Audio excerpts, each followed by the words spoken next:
وَكَانُوا يَنْحِتُونَ مِنَ الْجِبَالِ بُيُوتًا آمِنِينَ۔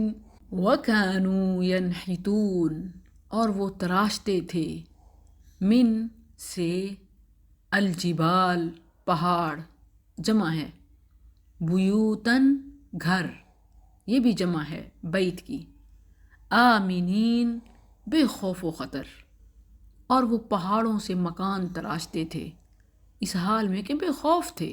سورۃ الحجر آیت 82۔ And they used to carve from the mountains houses, feeling secure۔ قوم سمود سے پہلے قوم عاد آباد تھی، وہ آندھی سے برباد ہوئی تو انہوں نے اپنے خیال میں پہاڑوں کو تراش کر محفوظ مکان بنا لیے جن میں کوئی خوف و خطرہ نہ تھا، اور بہت ریلیکس آسانی سے بنا لیتے، مگر وہ پہاڑ نما گھر بھی ان کی حفاظت نہ کر سکے۔